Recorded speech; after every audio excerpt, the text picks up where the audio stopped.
Hello,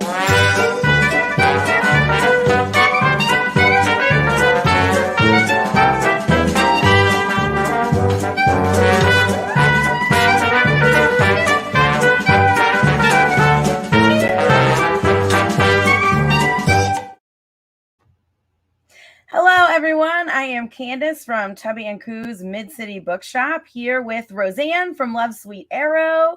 And we are here to present an event tonight for Kit Rocha's new book, The Devil You Know. Sorry, I get confused with all the devil names. I'm like, oh, wait, which one is this, the first one or the second one? This is the second book in the Mercenary Librarians series, and we're really excited to be here. So I'm from Tubby Coo's Mid-City Bookshop in New Orleans. We're a genre niche bookstore here in New Orleans. So Roseanne, do you want to introduce yourself and your store too? Sure. I'm Roseanne Backlund, co-owner of Love Sweet Arrow, and we're a romance exclusive bookstore right outside of Chicago. Awesome. And we love romance here too. We're mostly sci-fi fantasy, but romance and horror are like right there on our list as well. We love all of it. So we're so excited to be here today with all of these authors in conversation.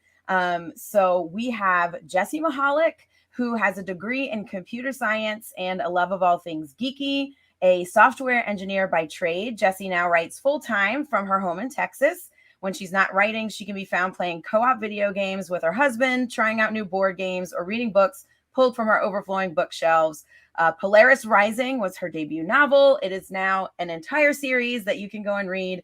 And she has a new book coming out in February that I'm personally really excited about. So really excited to have Jessie here today. We also have Jeaniene Frost, who is a New York Times and USA Today bestselling author of paranormal romance and urban fantasy. Her works include the Night Hunter series, the Night Prince series, the Broken Destiny series, the Night Rebel series, whole bunch of stuff. And she lives in Florida with her husband, Matthew, who long ago accepted that she rarely cooks and always sleeps in on the weekends, which I love that.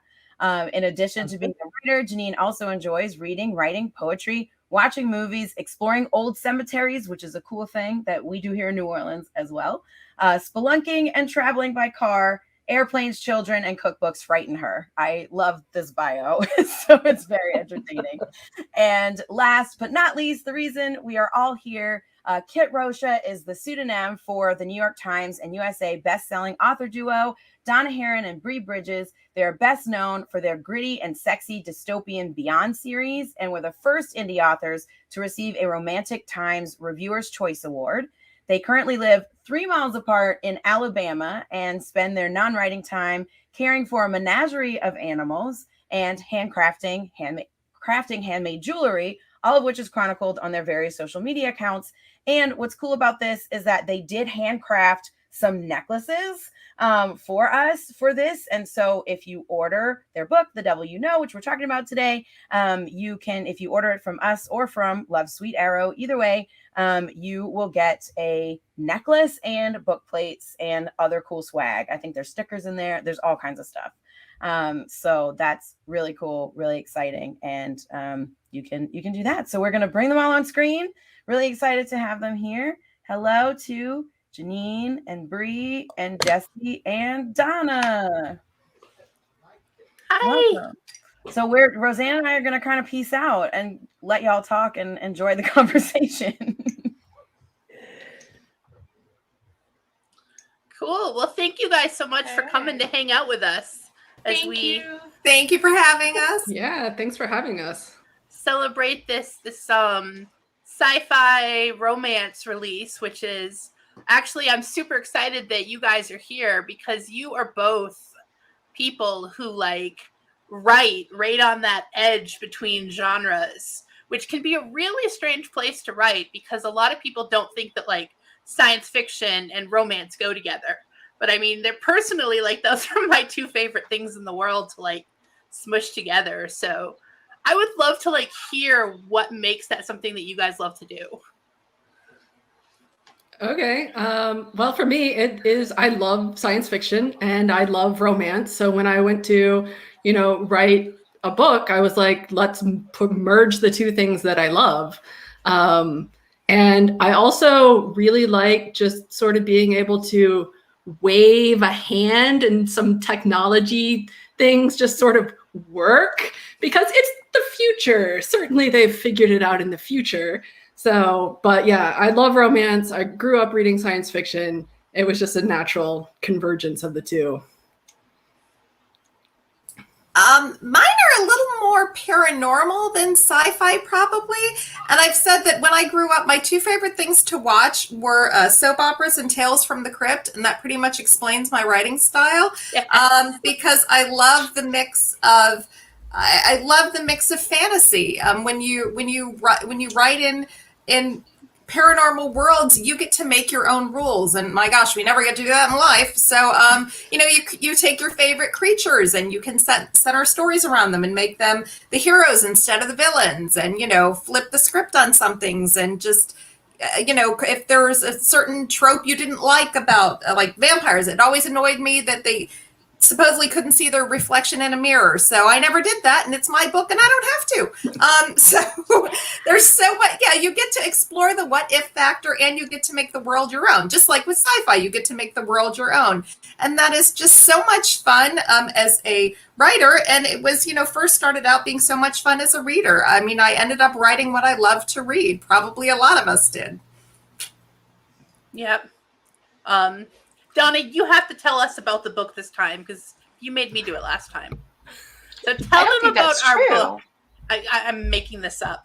I took control, I think you so are. now I'm the boss. I think you are. You're like a very angry, bossy Smurf right now. She's dissing my blue hair. No, I'm not. I love it. I love your blue hair. I'm gonna steal it. I'm gonna steal your blue hair. Let's see this book, and I still didn't bring one in here. Here. Look at me. Look who's prepared. Jessie's Thank on top you. of it. Yay! Jessie's on the ball. The Devil You Know, as Candace was saying, is the second book in the Mercenary Librarians series. The first book introduced us to both of these disparate crews, our Mercenary Librarians and also our on-the-run super soldiers with a conscience. So in this book, we get to explore both the relationship between Maya, who is not superpowered, she thinks. She just remembers everything that she hears, ever, which is both a blessing and a curse. Yes, Jessie with the save. And Gray, who is the Silver Devil's sniper. And he has developed a bit of an issue, which is that his neural implant that all of the Silver Devils have that grants them their higher speed, their higher metabolism, all of their advantages that they use in being all badass and stuff. His body's starting to reject his implant. And so he doesn't have a whole lot of time left. And so this is their story of how they sort of navigate that circumstance. And also the story of how the teams are starting to sort of mesh and become one. Like the Brady Bunch, but with fewer related people. Thank God. So, yeah. Bree, is there anything that you wanted to add? Sassy Smurf. Sassy Smurf. I think that like a lot of our work, it's very much about like these families, these found families that you make, which I do think is a very common thing in like sci-fi and paranormal romance. I mean, it's always something that I have like looked to, like a lot of my favorite books. I think I think one of my favorite series is Nalini Singh's Side Changeling, and like so many of those are about being in a place where you're being who you are is not acceptable. You're not supposed to feel, you're not supposed to whatever, and then you go and you find this family that's like, no, actually you are perfect like this. This is who you are, and we love you for it. And that is something that this series has a lot of, I think it's two different families like this who have sort of come together to accept each other, and now they're slowly forming into Sorry, What- if I make a face, it's not you. I'm trying not to sneeze because I had the kittens. Sorry. God is like, oh, your explanation is giving me vapors. Well, that too. But So the found family stuff, which I think that, you know, all of you guys sort of touch on too, right? oh yeah, Yeah, I love found I'm not family. them, but yes. You are all of you guys. Yeah, I love it. I mean, it's like you said, you maybe don't fit in where you were, and you find people who are just accepting of you and welcome you and love you unconditionally. And it's not because you're bound by blood or something else. It's because these are your people. So I love it. People. Yeah, a lot of my characters are vampires, so they're for various reasons their blood family is dead, or I should say their biological family. So you know, they're going through the world, and you do make your family from the people closest to you in that regard a lot more frequently than the ones that you have biological ties to. And I think, you know, in life, that's similar too. I mean, I have some friends that are as close to me as my sisters, and you know, it's so I think that in that way, fiction mirrors reality. Donna is my found family, so not to get mushy on the camera, but you know, I literally moved in with her family when I was like 20. What was I? 20? 21. 21. 21. Yeah. So she was sort of my found family. And now I guess, you know what? Now I'm 41, so 20 years later, here we are. Yeah. And you both write together. How amazing! It is crazy. Yeah. It is. We met writing fan fiction 20 years ago, and now this is what we're doing on That's our awesome. 20-year friendship anniversary. So it is a pretty cool road. I'm not sure anyone could have predicted it would have ended up here, but make friends with people writing fanfic, y'all. I mean, nothing bad can come. Well, okay, I'm not going to say Okay. nothing bad can come of it. Yeah. Let's not get Yeah. Yeah. Good things can come of it. There you go. I will flip that one around. So also, y'all, if you want to ask us any questions, feel free. So for anybody, we will answer questions unless they're super spoilery, and then maybe we won't. So, or maybe Donna will. Donna loves to I tell will, people yeah. things that she's not supposed to. Yeah. So, I mean, you can ask her what we wrote today. Ooh. Yeah, you could. I would tell you. Oh, Involved. that's fun. Sort of. We are actually writing the third book now, which is publishing is so weird because like I'm here and I'm like trying to remember what happened in book 2 because I'm so in book 3 right now, which is super fun because I'm getting to write about Rafe and Danny, who are chaos embodied, and that's super amazing. I'm so excited for this book, y'all. Like, you have no idea. So excited. So I'm not going to tell you to write faster because as an author, I know that doesn't help. But as soon as it's done and you would like somebody to look at it. I get it. We could do some trade because I'm excited about what you've been working on. So, you know. Yeah, that's true. I just completed the second book of a series that the first book is not out until next February. So yeah, publishing works on really bananas timeline. So when the book 1 comes out, I'll be working hopefully most of the way through book 3. So people ask about my books and I'm like, that was like 3 books ago. Those people, I don't even remember. They're no longer in my head. So does everyone, are you kind of like where the characters you're working on now are your favorites? And like you said, the other ones kind of feel like, oh, they were a while ago. Yeah. My most recent books generally are my favorites because they're the ones that I'm most involved with right then. Right. Like if I'm not actively writing, then I can kind of look back and maybe pick and choose some favorites. But when I'm actively writing, it's like, oh no, this is the best. These 2 are the best. Yeah. Unless the book isn't working, and then I'm like, these 2 are the worst. These 2 are bad. But no, like I feel very attached to whoever. They're just like my babies, whoever I'm currently writing. And there are a couple characters who like had stick out because they were just so amazing. But most of the time, it's very hard to topple whoever my current little woobies are, because I'm usually torturing them. Yeah. I think we're all a little mean. We're kind of mean authors.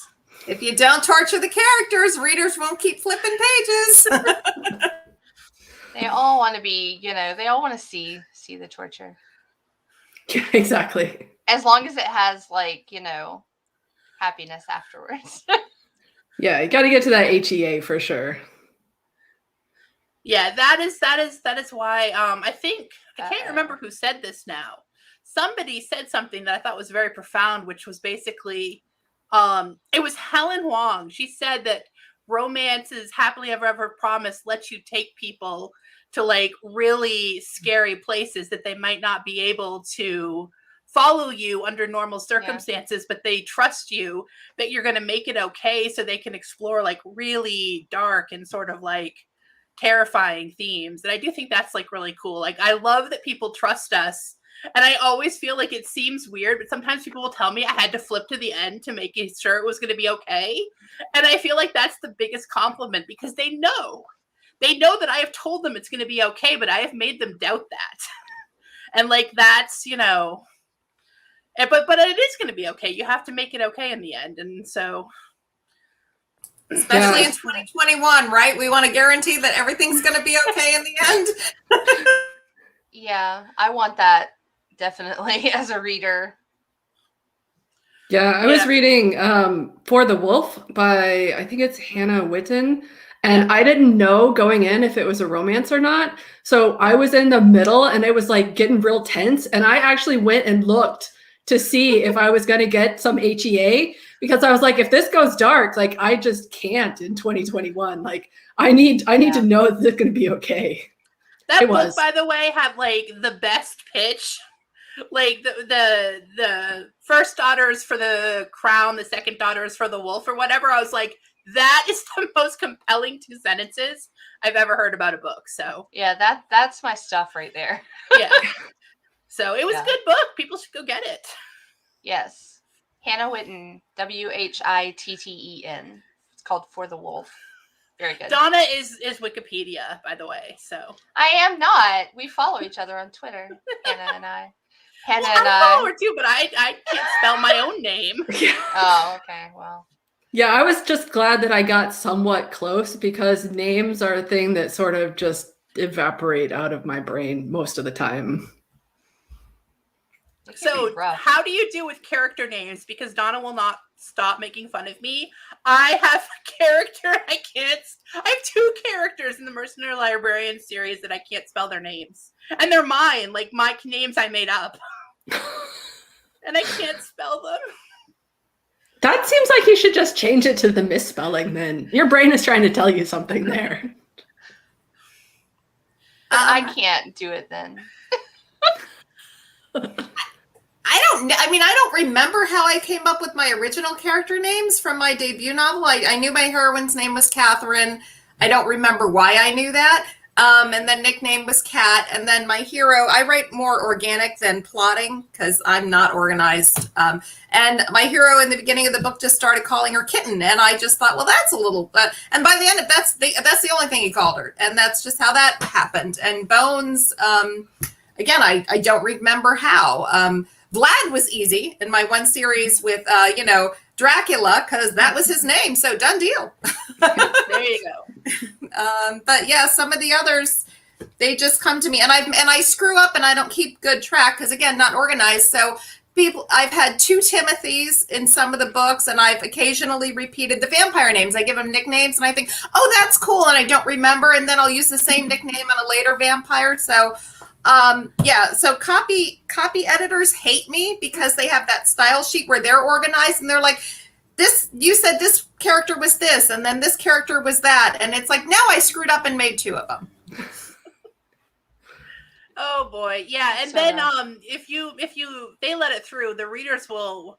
Well, I have to be careful because like sometimes I accidentally start conspiracy theories by like giving people the same last name, and then like people think that they must be related, and I'm like, no, I just completely forgot that I was using this one before. I'm just bad at names. Sorry, y'all. Yeah, I got to be careful with that. And okay, There's like a whole Donna didn't notice / Donna didn't stop me aspect to that. Basically, you can't be responsible for all of my very weird things. Poor Donna. Well, sometimes I'm just like, I don't want to tell Bree. No, she's so excited about this name. Poor Donna. Just imagine Donna like kind of wandering behind me. I'm like a little chaos entity, and she's like, "Oh God, okay, which 5 things of this 9 are we gonna fix?" I don't think that it's like that. I'm more like I come behind you and I'm kind of like, rounding up all the brilliance that you dropped there. How's that? Oh, that's nice. That's very sweet. Yeah. I think she's putting a very good face on it. I'm hurting the brilliance. Good save, exactly. Hurting the brilliance. Bree, Deborah is on to me in the chat. She said I get a fix on Gray. Yeah, I just finished Deal with the Devil, and Gray interested me the most because I couldn't get a fix on him. That was on purpose. Just so you know. He's supposed to be a bit of a cipher in the first book, because that actually is that comes into play with his character arc and his development. In book 2, you find out why that is, and also see him sort of, I don't know. Would you say he grows, Bree? I think he grows a little. I think he grows. Yeah, I think he does. He grows. So there's a reason for that, Deborah. Thank you for noticing. Yay! Awesome. So I was gonna. I don't know what you were talking about. I was gonna ask a silly question, but it's like one of my favorite questions to ask other authors.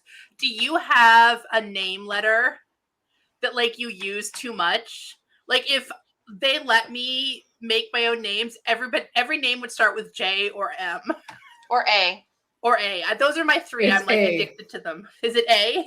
It's A. It's like so what I do for my series books is I create actually like in Scrivener a little note that has all my side characters so that I won't repeat names, because if I don't do that, every single character will have an A name.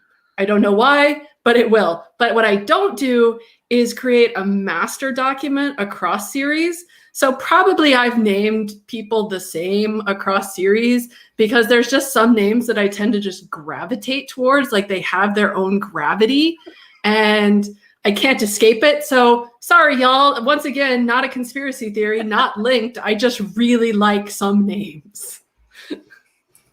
I might have overused C a few times because my hair, Kat, Crispin, Charles, and I'm sure there's more that I'm forgetting in the other books. So I try and watch that. And I think I've overused A names a little too. I remember I went through like a period where I did that. And then I was trying to consciously think of other letters of the alphabet. And my heroines, a lot of them have names that end in A, like Kira, Layla, I had Amara, and what the heck else? So yeah, apparently I gravitate toward that too, unconsciously. That's what I do. I'm not so much with like first letters. I'm like name constructs. Like if I have a like feminine presenting character, there's gonna be an A at the end of that name. I mean, it's just like guaranteed. And it's, completely true in this series as well. I mean, you wouldn't think it because, of course, there's Nina, but then there's Danny. But Danny's name actually technically also ends with an A, so, I did it again. I like names that end in X. I really do. Like, I'm obsessed with them. Short names that end in X. So, Afton is a cool name. We're all going to steal it. There's going to be like a wave of Aftons. Yeah, I'm going to take that. I'm going to write it down. Exactly. It's right. It fits right in with my A name scheme. So write it down right now. What is it about A names? So many people I met, A and M and J seem to be like big. But J A, is another one for me as well. Even though like my name starts with J, but I don't think that's it. I think I just like J names. They tend to be interesting. I don't know. But yeah, I end a lot of names in A. And the new series, I thought too many names in I. And so I had to watch who I was ending their names in I. I'm just like, I'm pretty sure Google at this point thinks I have like 47 children because I'm all up in the baby name generators looking for meanings and names. And so, yeah. Okay, here's a fun one. What is name. the thing that you have Googled that is most likely to get you in trouble when someone reads your Google searches? I've been Googling this week, like, splicing into hard lines and like weird. Yeah, I would do it. I Googled how much napalm it would take to burn down a building. And I was pretty sure that landed me on a list. And the type of, attack helicopters and some other things that again, but what's fun is, how they track you with all your Google searches. So when I do research spots, I research exotic locations because I try and, make the setting somewhat interesting. And then you get promo stuff like travel to this place. And it's like, bitch, I don't have that money. This isn't a, go ahead and give me all the advertising. money. All of my ads are this weird, expensive furniture for penthouses because I was trying to imagine what luxury penthouses look like. Because, I'm a backwoods farm girl. So all my ads are like, here, buy this $9,000 table. I'm like, no, I have a $30 table from Lowe's. So, all of my targeted ads are trying to sell me weapons from like really sketchy like companies. That seems to track. Yeah. I did. Let's see. What did I? Something besides weapons. Oh, for this book, I had to try and figure out through a combination of Googling and also just like regular book research. Oh my God. If anybody had actually figured out the length of time and also the amount of pressure that you would have to apply to the major blood vessels of someone's throat to make them lose consciousness. And that I think is something that could really get me in trouble. Normally it's all about like, weird, off the grid apocalyptic prepper stuff or weapons. And so I think I'm on like certain watch lists, but this is the sort of thing that I think like NSA Brad would kick over to the FBI and be like, do you guys have any like open VICAP cases? Because this is scary. Yeah. The post-apocalyptic websites that I end up on doing research for this series, like they can get weird. And it's like it's always a very kind of weird because preppers are like very odd.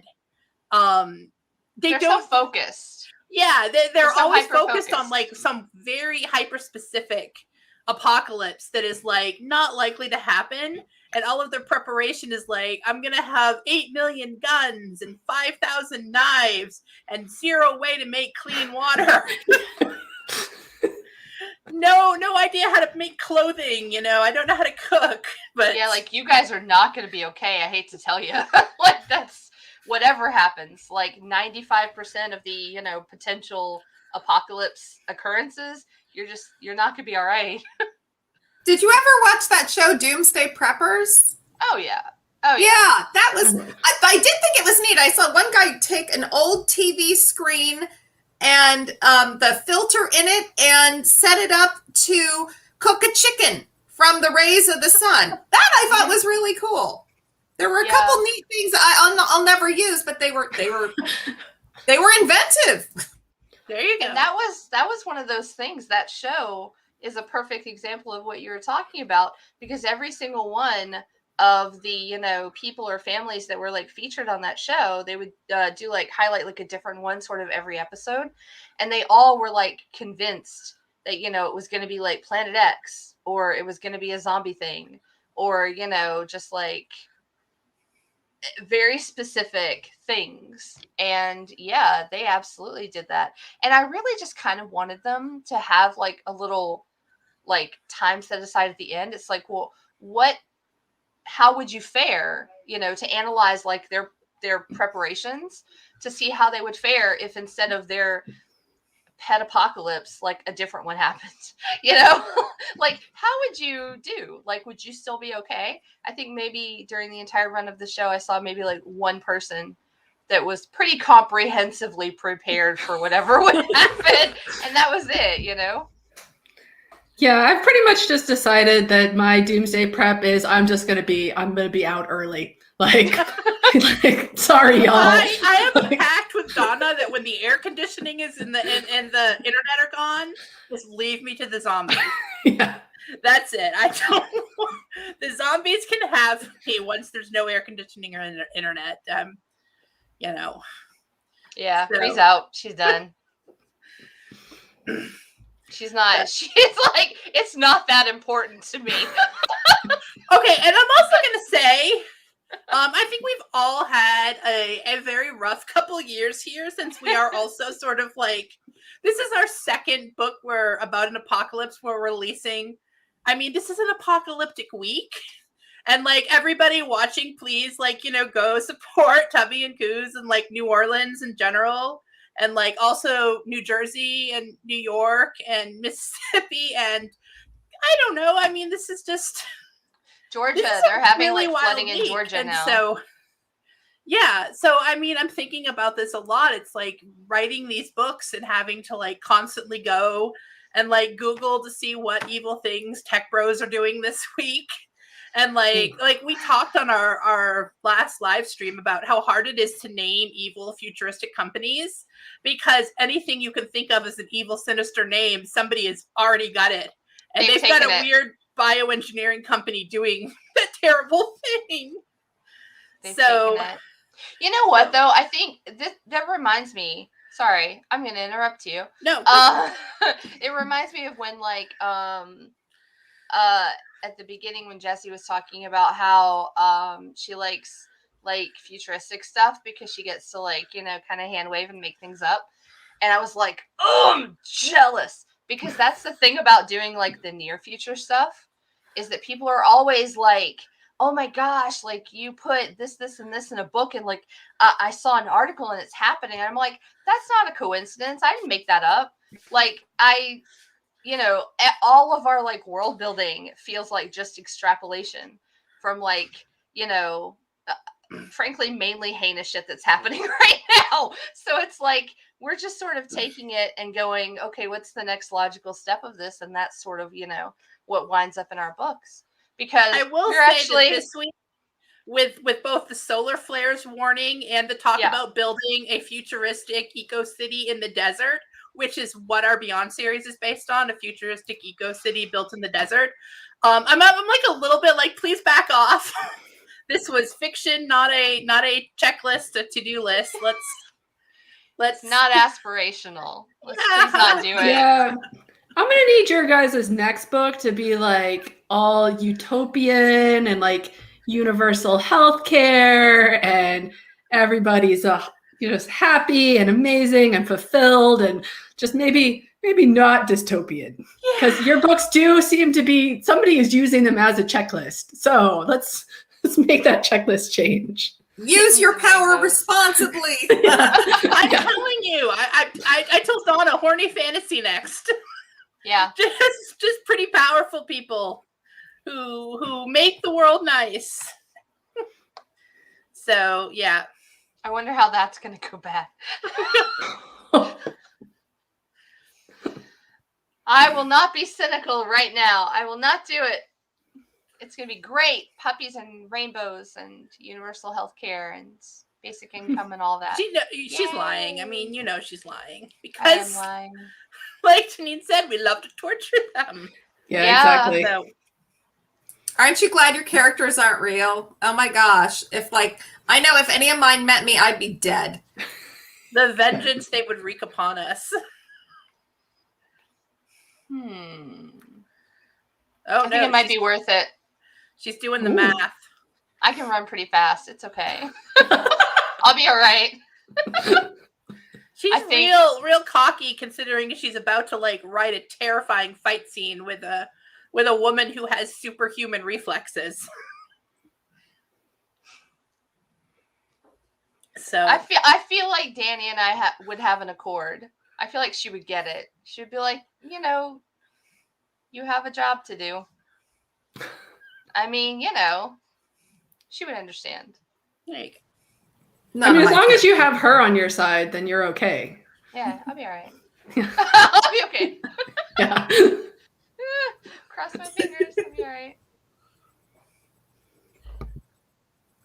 I smell pizza. Oh no. My husband's cooking pizza. Oh. Great. Now I want pizza. Yeah, exactly. I'm like, that sounds amazing. Let's all go to really Donna's house for dinner. Yeah, it smells really good. Let's do that. Everybody come to my place. It shouldn't take See, you that's guys what you more need for than... the next video chat. Pizza party. Yes. That. All my best ideas are too late. Yeah, that's okay. Next time. For sure. Never too late. That's what next times are for. That's right. Never too late.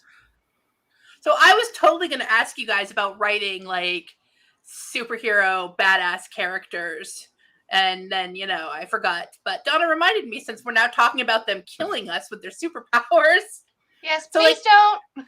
What is your favorite thing about writing superpowered people? And like, I mean, I think that I'm not going to say superpowered sex, but I mean, sometimes it is. So like, that could be fun. But I mean, I like getting to make up like crazy, like amazing things that I wish I could do, basically. Like, I write a lot of wish fulfillment. Like, you know, Donna has a very good memory, but I have a terrible one. And so even though I gave Maya a super powered memory, that is not always a good thing for her. There is a tiny bit of me that wishes, like, you know, I could remember, I mean, like, anything, what day it is. I don't know what day of the week it is. I don't know the date.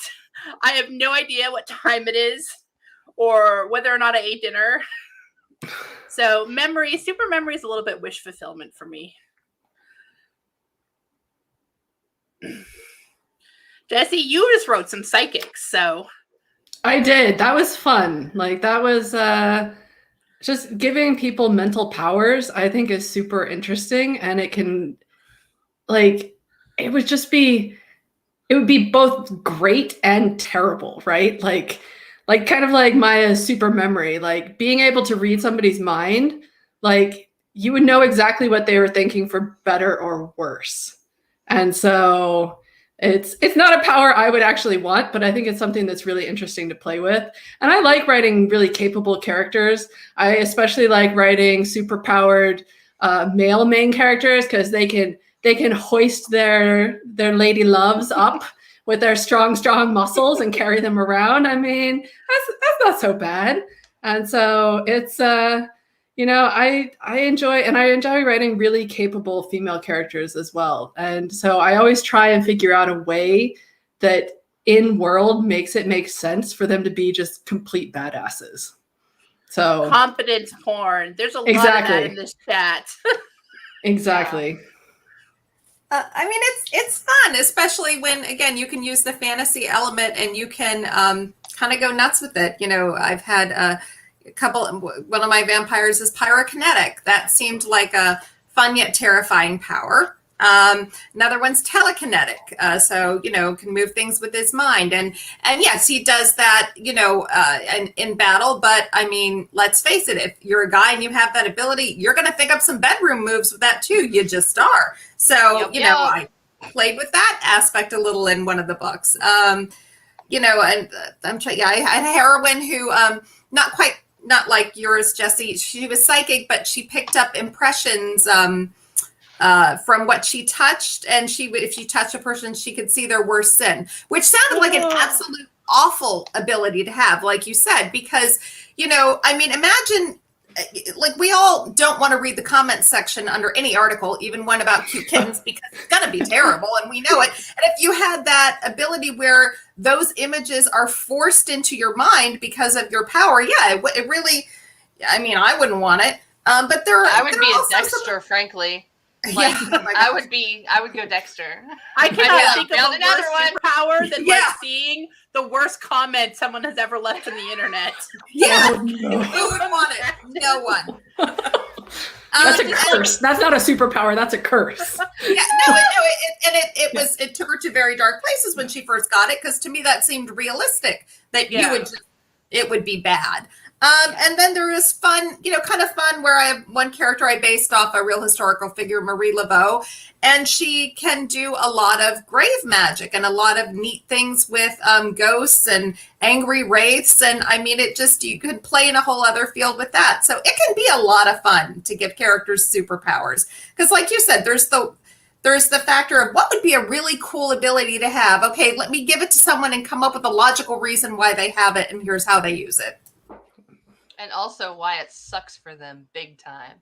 Because, I mean, like, gotta torture them. Yeah, I think that the upside, I like the upside downs. I know that there's like a lot of, there's some stuff where I don't think that like all power has to come with like a drawback, but I feel like a responsibility. I like some sort of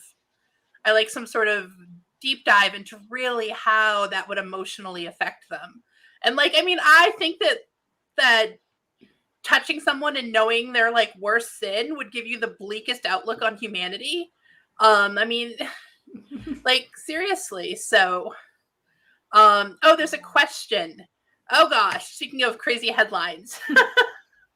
I did see the headline about the bishop who stepped down after falling in love with a satanic themed erotica author.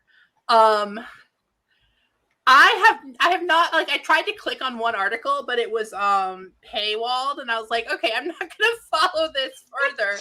But I mean, that is a thing. I guess that is like, do you get some sort of prize if you're like a Satan themed author? Like, I feel like a bishop has to be like golden ticket. I'm just saying. Was it you or another author who joked like, that's the only blurb I would put on my book forever? I made a bishop step down and fall in love with me after reading this.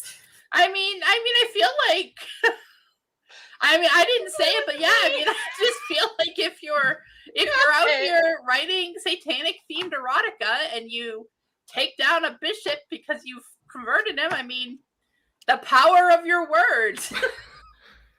Yeah. So, I don't think all I saw was the headline, so I don't know what actually happened, but that is a powerful blurb. Yeah, it was a lot. Yeah, the headline was a lot. It was a whole story. Some things you just don't want to unpack. Nope, I just let that one scroll on by. It actually, like, I'm interested though. Like, I want to know, like, did they become acquainted because of, said author's work? Or, was this one of those things where they had like a meet cute? And, because if you think about it, really, I could imagine this particular author possibly being quite devout. Because I mean, like, not supposed to have meet cutes. I'm not. Well, they're not supposed to. Isn't that a thing? But I think that's the whole step down part of it. Oh, yeah. See, I didn't have all the context. I don't think.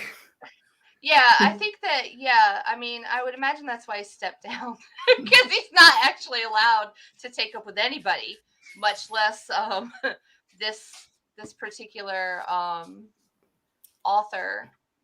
But I would think that maybe they have quite a bit in common, because they both do at least believe in Satan. So I mean, the foundation of any good relationship. They've got a lot to talk about. I mean, I'm waiting for a lightning bolt to to strike my ass any minute But for yeah, laughing. I got electrocuted through my keyboard. Should I be doing any of this? No, you shouldn't, but I'm okay. I don't want the other half of my keyboard to get blown out. Yeah, I think I feel good about it. I think maybe those crazy kids are gonna make it. Well, there you go. There you go. So I think that I think I should just be quiet. I said the most blasphemous thing I could right out the gate. I just went for it. Yeah, you did. Yeah, you did. You were like, wow, that author's game must be wild. Jeez. I mean, Ooh. I don't think I've ever made anyone rethink their religion with my book. So maybe I have. I don't know. I think you're gonna get electrocuted again. Is what's gonna The happen. other half of your keyboard is coming for you. Yeah, and it's actually kind of thundery out there. So let's. Yeah, it is. Somebody ask me a different question quick before I get myself. Yeah, it's like killed. I'm not going to share this with my pastor. Don't watch any of the interviews. Really, no.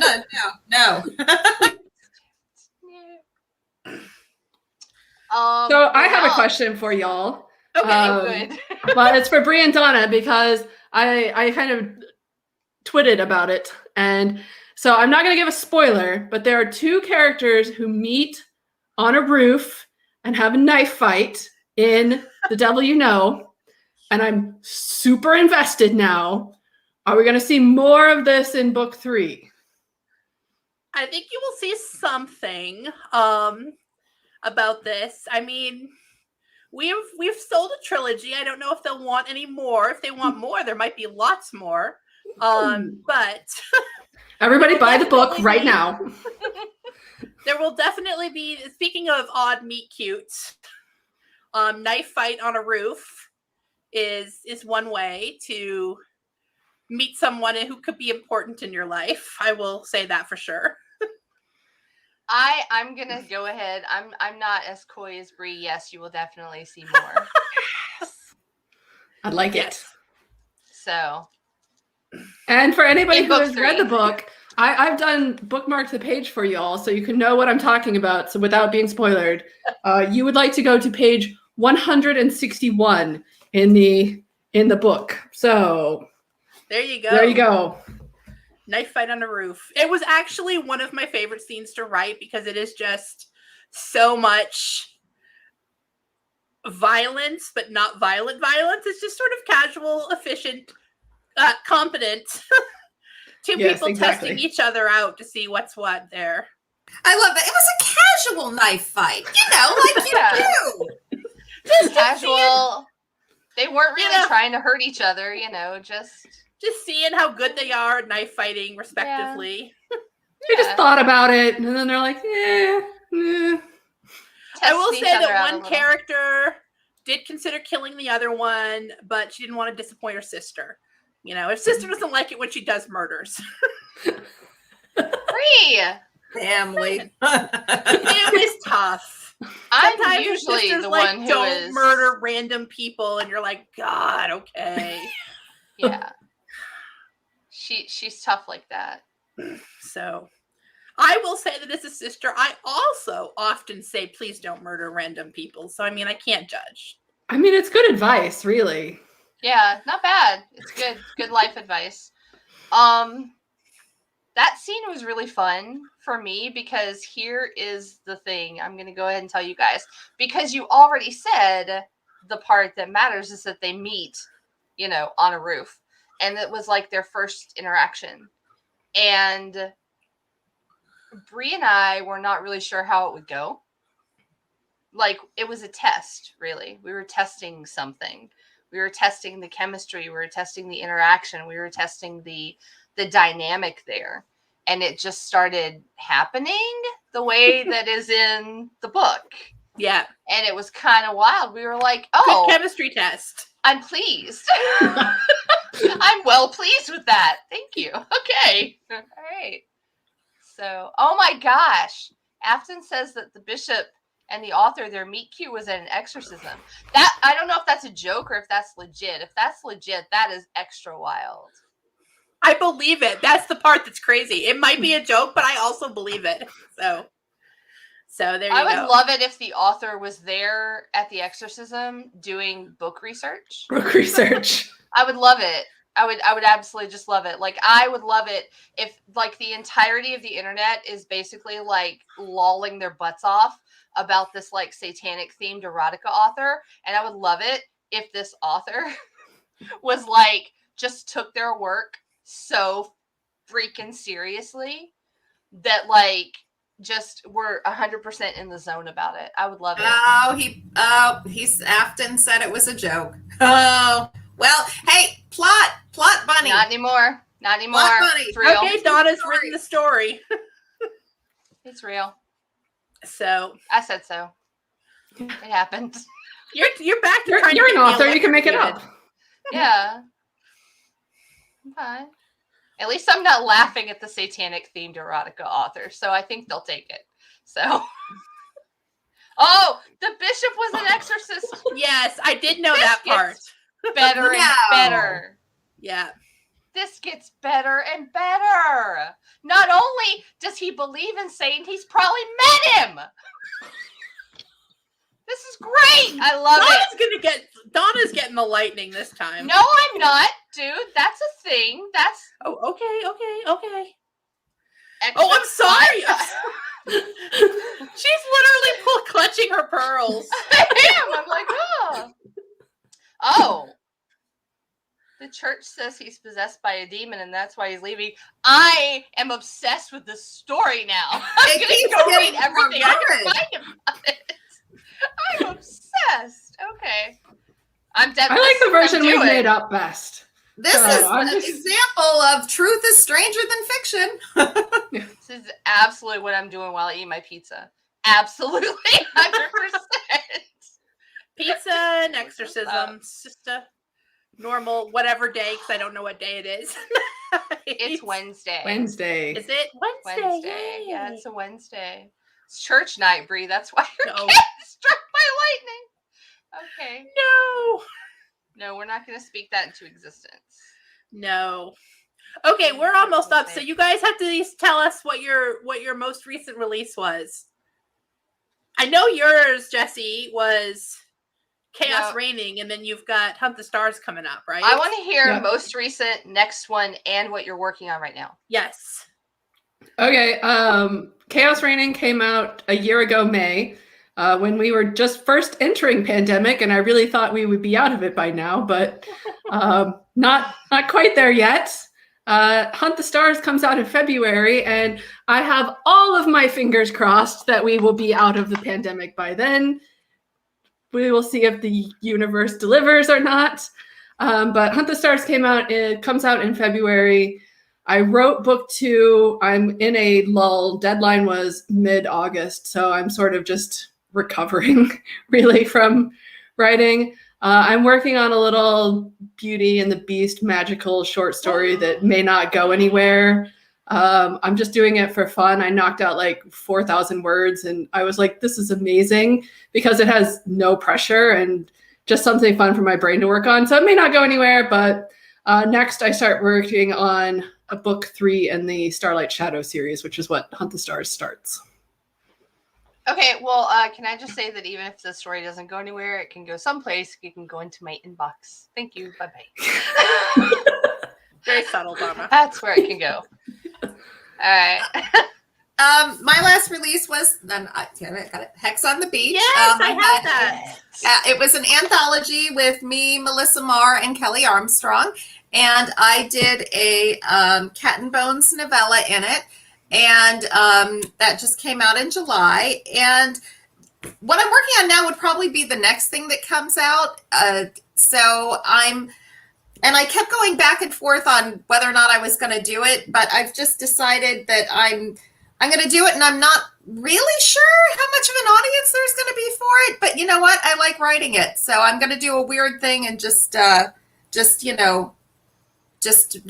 publish what I want to write next, whether it has a big market or not. So I'm going to finish. I'm very excited. I had started just for fun. Gosh, I guess it's been over 18 months now. doing a Bones point of view of his beginning relationship with Kat, because when I told the Night Hunter story, I told it exclusively through her point of view. And I wrote, like 30,000 words of it through his point of view. And I posted it on my website for free. And I thought, it's just that's not what I'm not really going to finish it. Just doing that for fun. But you know what? I really found that I wanted to finish it. So I think I'm going to. And I think that's what will be next. And so I think there's an audience for that. Yeah. Well, yeah. I'm not sure because it is a retelling. But like I said, I'm enjoying it. I'm for me, it feels fresh, even though I know what's going to happen, because his side of the story, the old saying, there's, this person's side, that person's side, and then the truth. So we see a different view of circumstances that might be similar, but it is through a lens that does change things a bit. So I honestly love alternate points of view. Like, we go back and you get to see what was happening, like off screen, behind the scenes, or inside someone's head that gives events a different thing. I think that's really fascinating. So I think it's really cool. I'm excited. Yeah. That is super cool. I want it. I'm just gonna make the grabby hands thing at you guys. Just give me the stuff. I'll take it. What about y'all? And when is your next one coming out after? Our next book that we are working on now is Dance with the Devil, because we named it 3 Devil Things, and now that I'm promoting, I can never remember what's going on. But The Devil You Know is the one that came out. Deal with the Devil is book 1. And Dance with the Devil is up for pre-order, at least in digital many places. It comes out next August. Yay! And we are hopefully going to finish it this month and send it in. We're doing pretty good. We're definitely going to finish it this month. Yes. We're definitely And then just straight into my inbox, right? vibing it right to Jessie. Yeah. So I would shove it straight into your eyeballs if I could, because I'm going to be so happy that it's finished. Yes, I know will that feeling. Fly to your house and I will present you with a copy, and then I'll Deal. tell you everything that didn't make it on the page. So, Love it. I will do it. That's exciting. it is cool. This was our first experience with traditional publishing. And it has been actually a really fun. Tor has been awesome. So good. Publishing a romance with Tor was surprisingly the smartest thing we ever did. So they have been really cool. And yeah, I'm very excited that we get to hand this book to them next month, and they're going to make it into a book. Though, I mean, I love self-publishing too, but sometimes I'm tired. And it turns out after month 9,000 of a pandemic, I'm really tired. Fingers crossed. So yes, let's I would love to see book 3 launch into a world where there's not a pandemic. So let's From your mouth to God's ear. Yeah.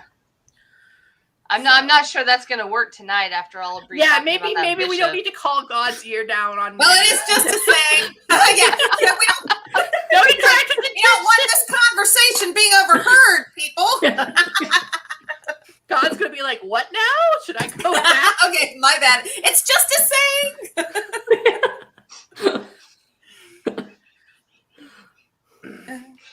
Oh God. I look like that gif of that dude from The Office just laughing. That's okay. We did awesome. Yes, and hey, we didn't cry. We did not cry. Yeah. High fives for that. Yeah. Yeah. I mean, I feel like anytime you get a bunch of authors together who are talking about publishing during a pandemic and they don't cry, you've unlocked some sort of magical prize. Win. Yeah. We're doing our best. So, and everybody shop from our wonderful bookstores. Love Sweet Arrow, Tubby Coo. Thank you. Yes. Thank you so much. Thank you very much. This was so amazing, and it's giving me life during a hard time. So I definitely very much appreciate y'all doing this event tonight, because this was so much fun. I looked up that Bishop story while y'all were talking, because it was me who asked that question, and I was like, oh my gosh. And apparently it was kind of a meet cute where the bishop is an exorcist and was like super interested in like, I don't know, Satan and demons, because I guess he's an exorcist and trying to figure out like what to do. I don't know. So he was like reading up, doing research, and then like his interest in demonology like brought him together with that author, and they met, and then they kept meeting for research, and then I guess one thing led to another. So. Is this something where like the Amazon algorithm was like, you studied demonology? I'm sorry, I'm not buying that he met up with the erotica author for demon research. His interest in demonology led him to this author, who apparently is also a psychologist. The author is a psychologist. Well, there you go. It's a very interesting story. Demon research. Human research. I really want an SFF romance from this story. The author is a psychologist, like a supernatural, like I don't know. I just think, anyway, I'm obsessed with it now.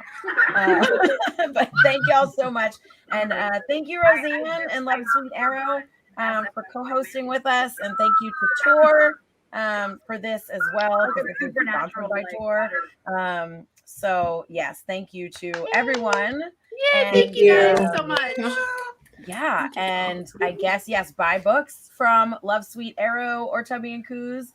You can buy any of these authors' books at any time from either of us. So please go ahead and do that. And real quick before we go, I wanted to show the cover of the newest book, which is The Devil You Know. Yay! And I apologize to Jeaniene and Donna in the middle there, who just got covered up. But this is the cover. I do love these covers. Like Tor has given us beautiful covers too. So yeah, I mean, I just feel like as far as standing in the apocalypse, looking at the evil city, I mean, they pretty much got it. So yes, they definitely. I love it. So thank you all for writing wonderful books, and so that we get to read them. It's y'all are all amazing. Thank you so much. Thank you for having thank you us. guys. Thanks for having Thank you us. everyone for coming. Yes, and thank you everyone once- for watching. We had a bunch of people watching. Go ahead, Roseanne. Yes, and once we're done with COVID, come to our stores. Sure. Yes, for sure. Yes. I would love to. Well, thank you, everyone. We'll see y'all next time. Thank you. Bye. Bye.